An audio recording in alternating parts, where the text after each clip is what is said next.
welcome back to my channel again, and for today I'm going to show you what's inside my work bag. As you can see guys, ang aking bag ay ang Michael Kors na black, pero hindi ko alam kung anong tawag sa design na to.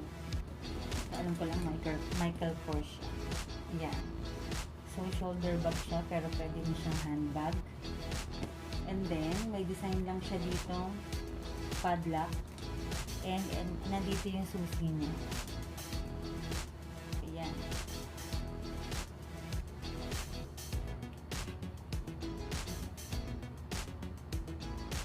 Ayan, yung susi niya. So, nabubuksan din siya. Ayan. Pero, wala naman talaga siyang nalalak. So, design lang talaga siya.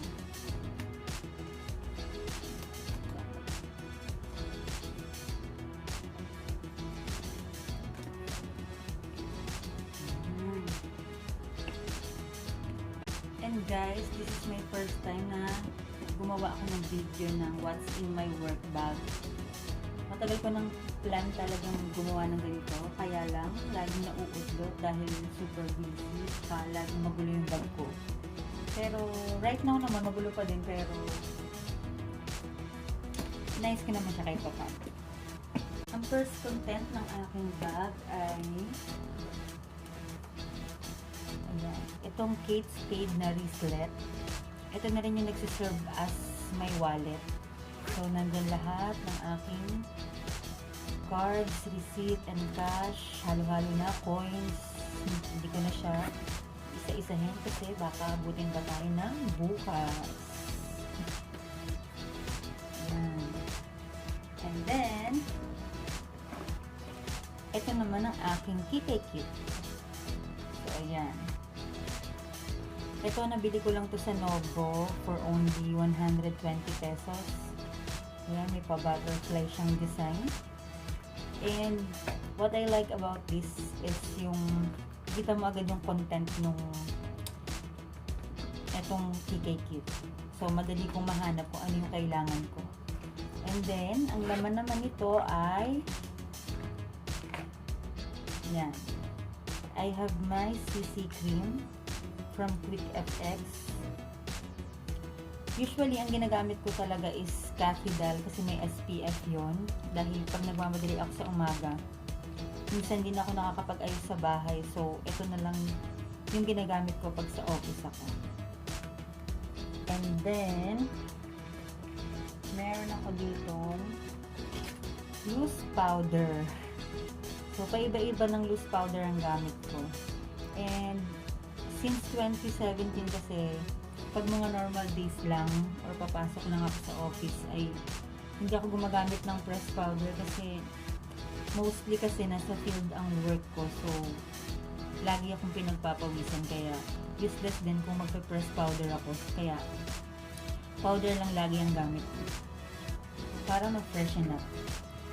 And then meron ako ditong body spray, pabango. So, ang current na ginagamit ko is itong Ted Baker body spray. Mabango siya actually. And, bigay lang to sa akin ng friend ko from Qatar. Hi Mads, by the way. And, very handy kasi yung size niya. So, kaya ginagamit ko na siya. Pero usually, ang gamit ko talaga is yung Victoria's Secret or yung Bath and Body Works dahil laging ako pinagpapawisan, so iwas muna ako sa mga oil-based na pabango. And then I have here also ng NYX stick blush. So stick blush siya, cream blush actually. So i-apply mo muna siya on top of your CC cream, BB cream, or any other foundation. Yan. I'm in the shade Tea Rose 05. So, nakakatuwa to kasi kahit masobrahan ka ng lagay sa kanya, pag binlend mo, para ka lang Yung drunk blush, ayun. Ganyan yung effect niya sa'yo, drunk blush. And, meron ako ditong lipstick. I'm using BYS matte lipstick. Yan. I'm in the shade Tango. So, ayan. Ito yung ine-endorse ng aking idol, of course, si Regine Velasquez. And, ayan. Talagang nagsusumigaw na color red siya. Ayan. Hindi kasi ako yung mga lip tint na tao, so lipstick girl talaga ako, kaya at gusto ko yung mga talagang nasa shade ng red yung color niya. At ayoko ng mga nude colors kasi minsan nakakalimutan ko mag-blush. So, pag nag-red lipstick ka, parang buhay na rin yung face mo. And then, meron ako dito eyebrow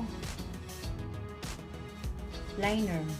So, I'm using Careline in the shade taupe.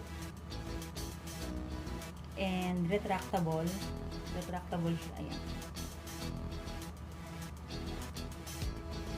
So, gusto ko to kasi mabilis mong i-blend kahit mapakapal ka ng lagay. And then, meron din siyang spoolie. And then, meron din ako dito Everbelena na actually, ano din to eh, brow liner and mascara. Pero since putol na yung brow liner niya, ang gamit ko na lang is itong mascara. So, ayan. Ayan, ganyan siya. And then, meron akong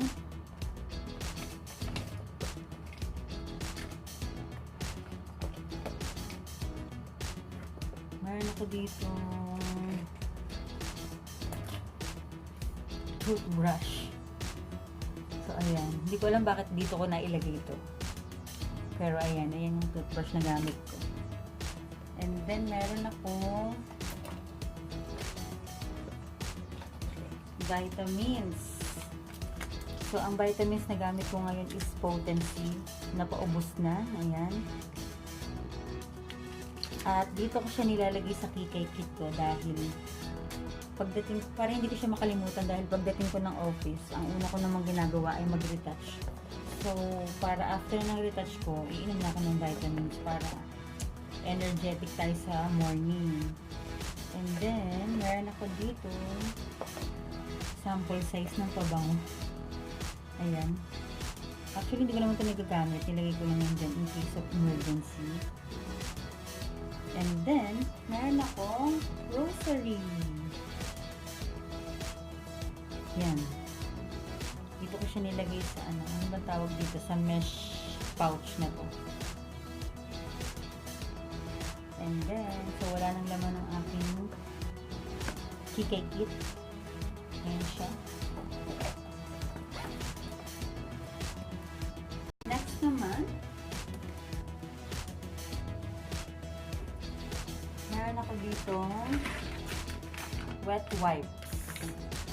So actually kabibili ko lang ito kanina dahil naubos na yung current na ginagamit ko from Watson. So dahil malapit sa office namin ng mini stock, bumili na din ako. And then meron ako dito notebook. So ayan. So, since malaki yung bag ko ngayon, lagi na ako nagdadala ng notebook dito. Para in case may maisip ako, dito ko isusulat yung mga ideas ko. Yung mga bigla ko maiisip na marketing strategy sa office. Ayan. And, meron lang ditong nakaipit na passbook. Ayan. Actually, sa pamangkin ko yan. Dahil nagpa-deposit yung kapatid ko nung nakaraang araw. So, naisingit ko lang din. And then, may naisingit din ako ditong papel. Application form yan dun sa bank na pinagtatrabahuhan ko. So, ayan. Ito yung isa sa journal ko. And then, next, of course, ang ID.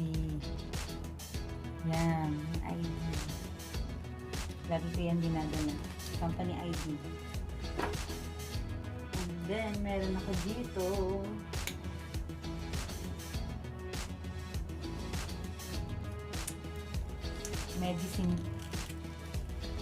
Medicine kit or mga ano lang, mga medicines na tablets, capsules.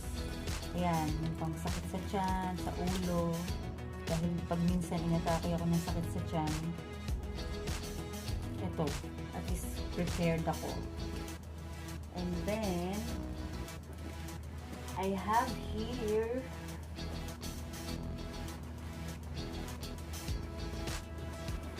ito. Meron ako ditong bag organizer. Doon pala nakalagay yung mga gamit na pinakita ko. So, sa packet na to. I bought this in Shopee. Ayan, kung gusto nyo ng ganyan, lalagay ko na lang sa description box. And then, sa mga packets, meron ako yan, spare panty liners para pag kailangan ko sa office o kung nasan man ako. And then, ito mga kalat lang pala to na hindi ko nalinis. Ayan, ito pa. So, wala nang laman to.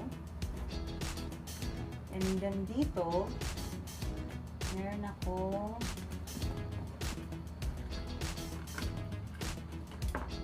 sukulan.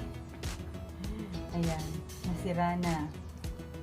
So, hair doctor yung gamit ko kasi mas mabilis siyang dalhin, tsaka kahit anong bag, pag maliit yung bag ko, mabilis ko lang siyang ilagay.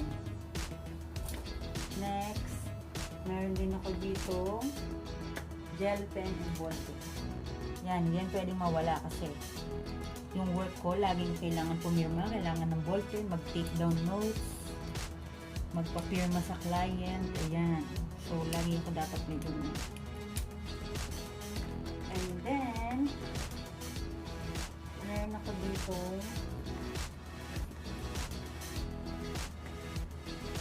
car key. Ito yung gamit, yung key ng service na gamit mo. And then, meron ako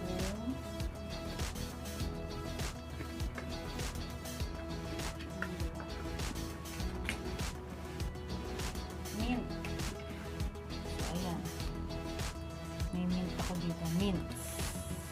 In case na ako nakapag-toothbrush, pag nasa field ako, so at least, ayan. Meron ako dito, prepared tayo. Meron ako dito candy.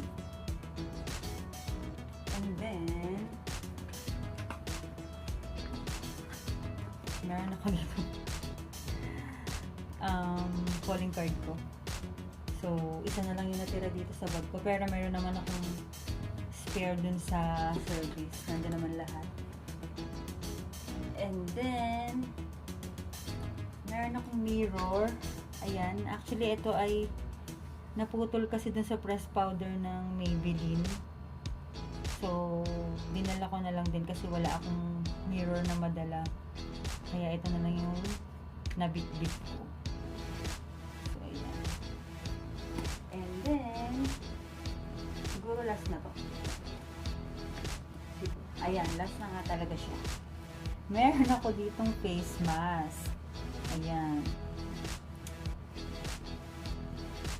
Meron yan. Ito ang gamit ko. Pero hindi ko na siya nagagamit ngayon dahil medyo kaya pala may face mask dito dahil alam niyo naman ang nangyari sa Taal, eruption. So, nagkaroon ng ashfall. Nadamay dito sa San Pedro, Laguna. So, nagdala na ako ng in case of emergency. So, at least prepared tayo, di ba? Para safe sa ashfall at yung mga harm dust na mapoproduce nun o na-produce nun. So, ayan, meron na kami dito. And then, wala nang laman. Wala na talaga. Ayan. That's it, guys. So, thank you for watching this video. And hope to see you again. See you on my next vlog.